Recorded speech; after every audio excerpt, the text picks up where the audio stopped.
দ্বিতীয়খন কেবিনেট বৈঠক আজি সমাপন হয় ধেমাজি আৰু বঙাইগাঁও। অহা জানুৱাৰী মাহৰ প্ৰথম সপ্তাহৰ কেবিনেটখন হাফলং চহৰত অনুষ্ঠিত হ'ব। ডিচেম্বৰত বিধানসভাৰ বৈঠক থকা বাবে ডিচেম্বৰৰ কেবিনেট বৈঠকসমূহ আমাৰ গুৱাহাটী মহানগৰীতে অনুষ্ঠিত হ'ব। কিন্তু পৰৱৰ্তী সময়ত অৰ্থাৎ জানুৱাৰী মাহৰ 5 তাৰিখে আমাৰ তৃতীয়খন বাহিৰৰ কেবিনেট বৈঠক হাফলঙত অনুষ্ঠিত হ'ব।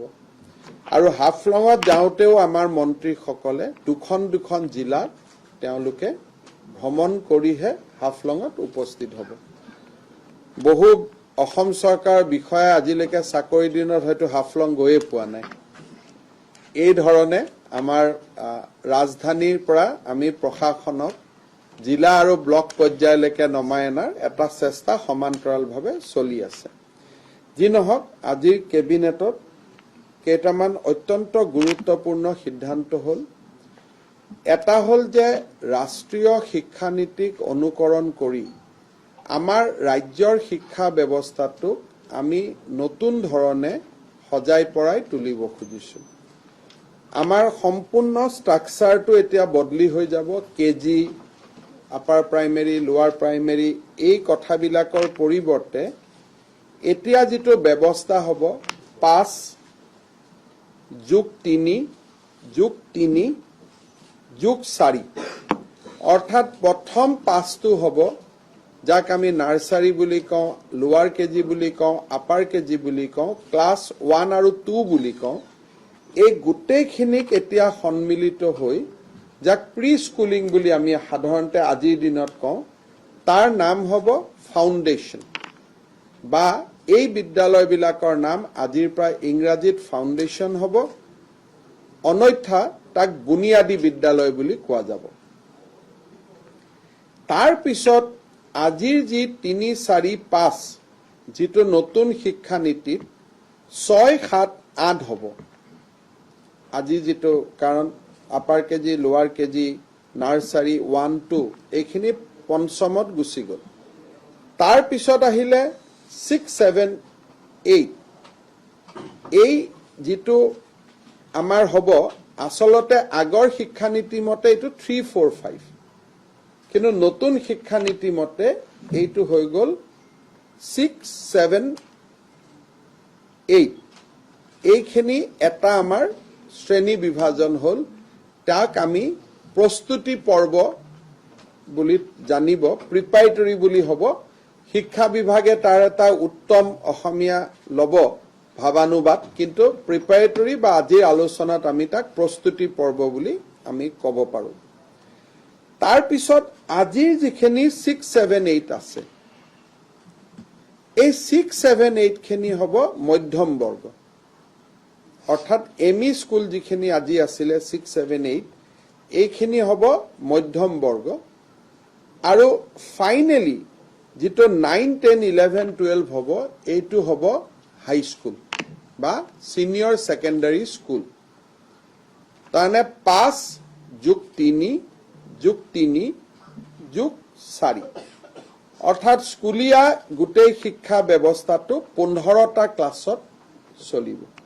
তাৰমানে এটা ল'ৰা যদি 0ত পঢ়ে 15 বছৰৰ মূৰত তেওঁ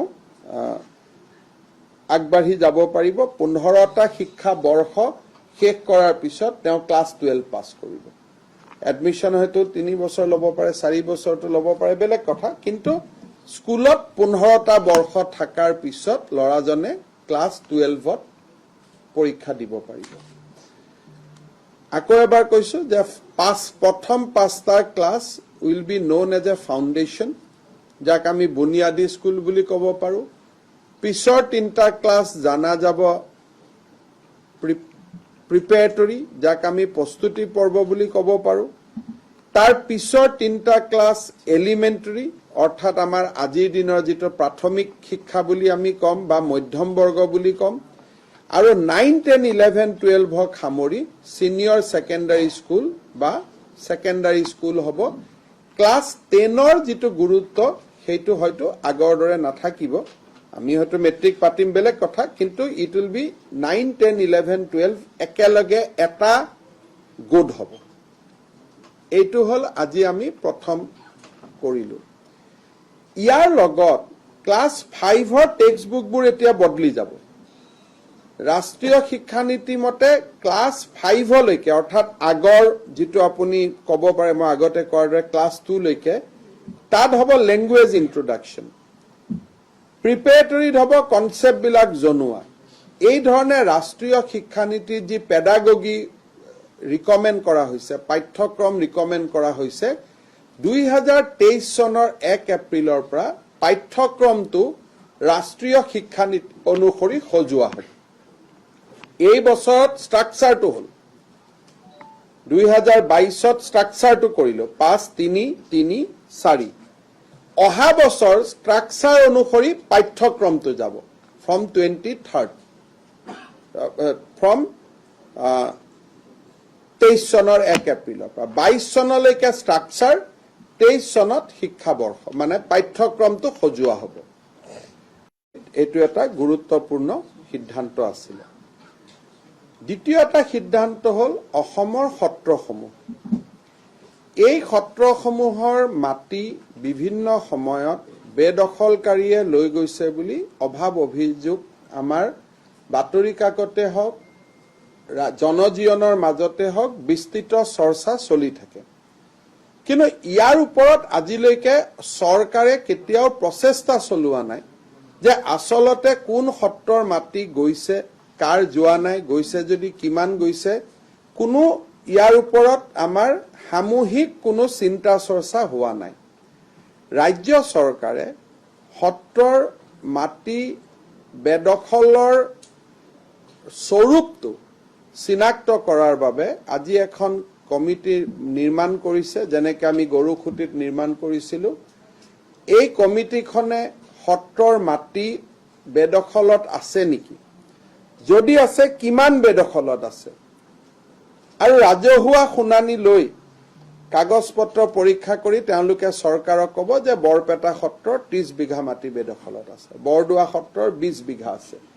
গোটেই কাগজ পত্ৰ তেওঁলোকে পৰীক্ষা কৰিব, ৰেভিনিউ ডিপাৰ্টমেণ্টে তেওঁলোকক সহায় কৰিব।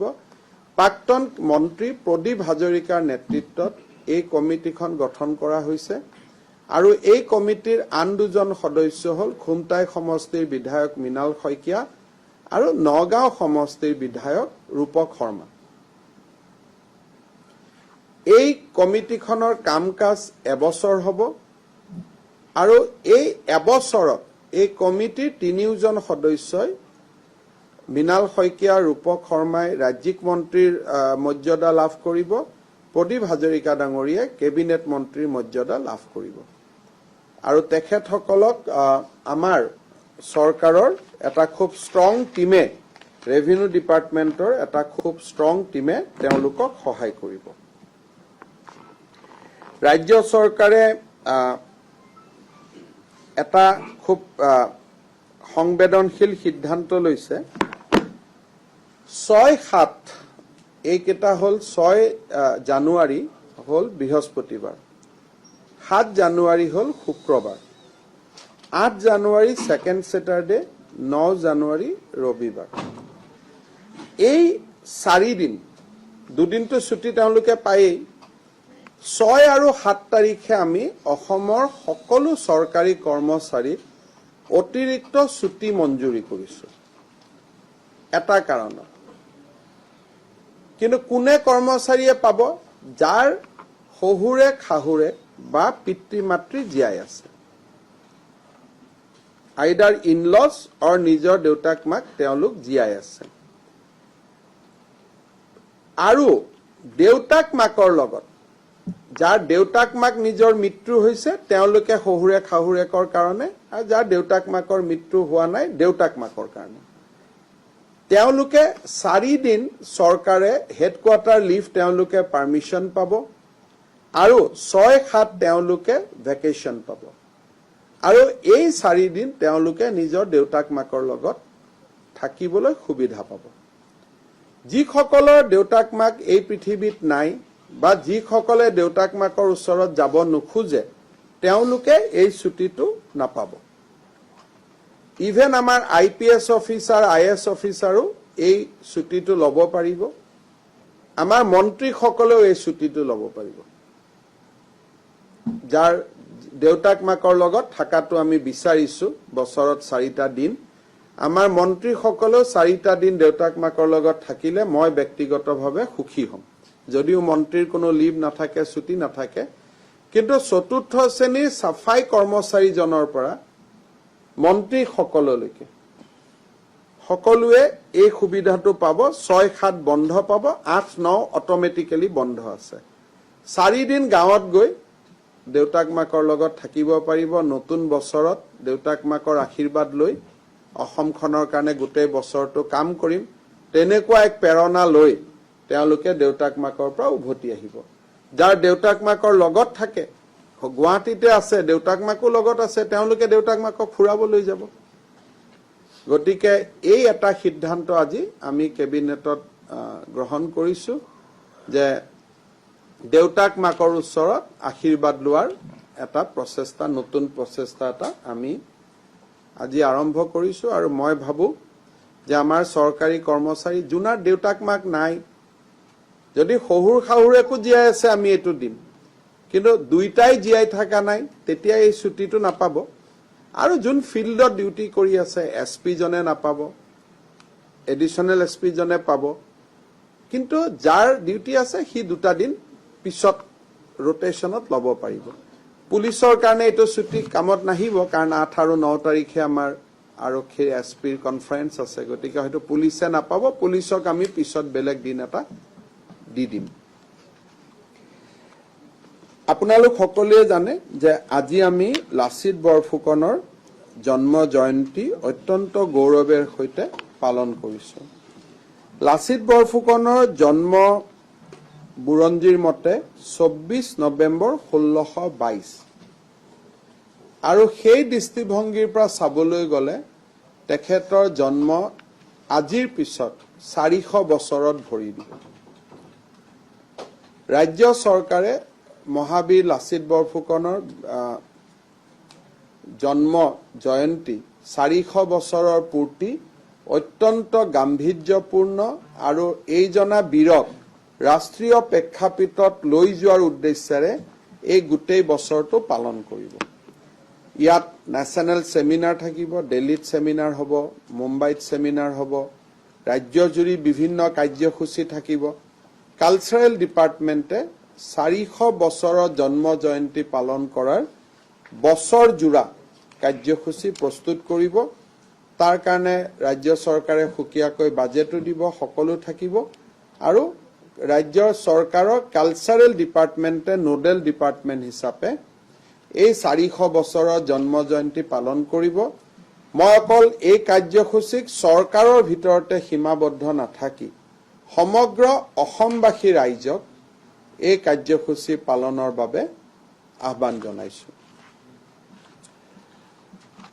ৰাজ্য চৰকাৰে চৰকাৰী চাকৰি উপৰিও মেডিকেল আৰু ইঞ্জিনিয়াৰিঙত অসমৰ বিশেষকৈ মাতৃভাষাৰ স্কুলৰ ল'ৰা ছোৱালীয়ে চাকৰি নোপোৱা, বিভিন্ন কেন্দ্ৰীয় চৰকাৰৰ চাকৰিত আমাৰ ল'ৰা ছোৱালী উপযুক্ত নোহোৱা আদিৰ পৰিপ্ৰেক্ষিতত আমি এটা ইউথ কমিশ্যন বনাবৰ বাবে সিদ্ধান্ত লৈছো। যিটো ইউথ কমিশ্যনৰ একমাত্ৰ কাম হ'ব নিয়োগৰ বাবে ল'ৰা ছোৱালীক প্ৰশিক্ষণ দিয়া আৰু মেডিকেল ইঞ্জিনিয়াৰিঙৰ দৰে পৰীক্ষাত আসন পাবলৈ ল'ৰা ছোৱালীক দৈনন্দিন পৰীক্ষা দিয়া, প্ৰশিক্ষণ দিয়া।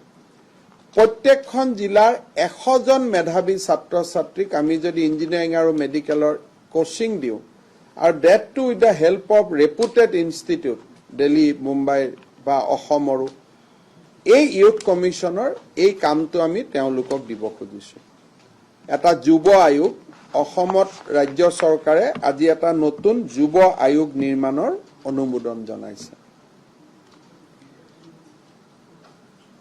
বিদেশী বহিষ্কাৰ আন্দোলনত যিসকল শ্বহীদ হৈছিল বা ঘূণীয়া হৈছিল, তেওঁলোকৰ পৰিয়ালে যাতে নিৰন্তৰ চৰকাৰৰ পৰা বা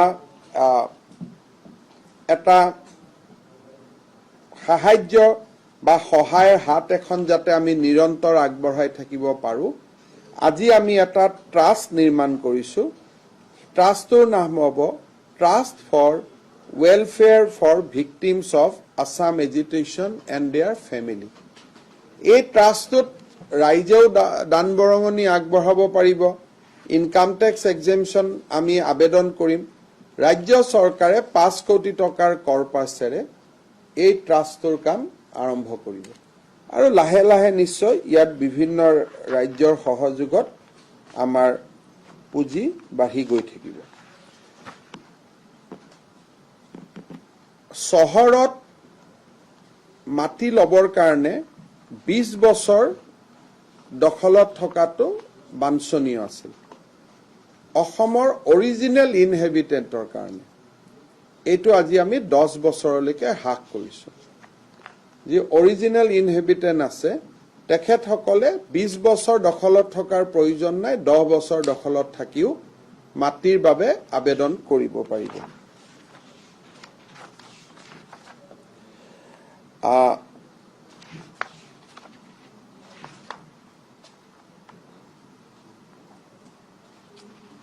আমাৰ ৰাজ্য চৰকাৰত আপোনালোকে জানে যে মেনুৱেল টেণ্ডাৰ কৰিব লাগে 50 লাখৰ তলত আৰু ই টেণ্ডাৰ কৰিব লাগে 50 লাখৰ ওপৰত আজি ৰাজ্য চৰকাৰে সিদ্ধান্ত লৈছে যে 25 লাখ টকাৰ ওপৰৰ যিকোনো ক্ৰয় বিক্ৰয়ৰ টেণ্ডাৰ ই টেণ্ডাৰ হ'ব লাগিব মেনুৱেলি হ'ব নোৱাৰিব আগতে সেইটো থ্ৰাষ্ট হ'ল 50 লাখ টকা আছিল এতিয়া আমি এই থ্ৰাষ্ট হ'লটো 25 লাখ টকালৈকে নমাই দিছো 25 লাখ টকাৰ ওপৰত যিকোনো কাম ই প্ৰকিউৰমেণ্ট কৰিব লাগিব মেনুৱেল কৰিলে নহব কিন্তু ইয়াৰ আউটাৰ পৰা আমি জনজাতীয় কাউন্সিলখিনিক বাহিৰত ৰাখিছো কাৰণ তেওঁলোকৰ এতিয়াও তেনেকুৱা ধৰণৰ ইনফ্ৰাষ্ট্ৰাকচাৰ নিৰ্মাণ হৈ উঠা নাই গতিকে আমি তেওঁলোকক আমি ইয়াত এক্সেম্পশ্যন দিছো আমি যি পেট্ৰল ডিজেলৰ দাম কমাইছিলো